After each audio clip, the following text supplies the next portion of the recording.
think I got to a certain point, maybe during the pandemic, when I realized that a lot of my paintings were driven by the idea behind it.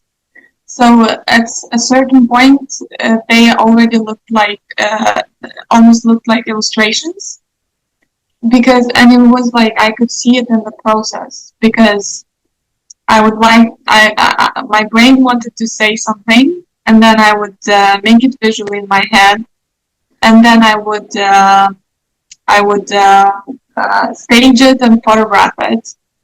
And like from the moment that it was photographed, even if you work with like 100 or 200 photos, pretty much 95% of the creative process is finished, because it would like so tightly express the idea that I wanted to say that the painting process itself was more like a chore, right?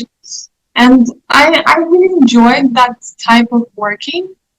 And I think it works brilliantly when you have very clear messages. So when you're communicating something rather than like being open and exploring. And just really what happened is that I didn't feel like there were many more things that I had to say. So I kind of like almost emptied uh, everything I had, and then it was natural for me um, to find something else of interest, um, and to start a period of like being open, and to start a period where like the process itself is exciting, um, like the process of painting in itself, rather than like what these paintings say. Or so that's been like the last 3 years, and it's every year is like a different layer of yeah. I feel like it uncovers a different layer. I mean, I could talk so much about it, because it's.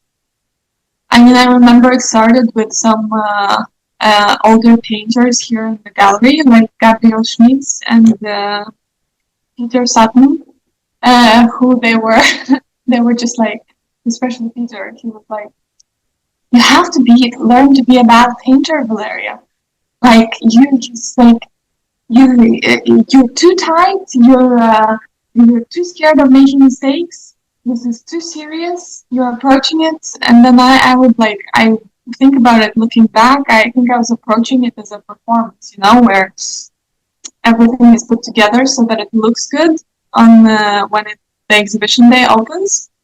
And they kind of taught me the need to approach the painting with more playfulness, with more relaxation. But in order to be relaxed, you can't be scared to make mistakes. It has to be a game. It has to be like children playing. It has to be creative and explorative, and really that at the core is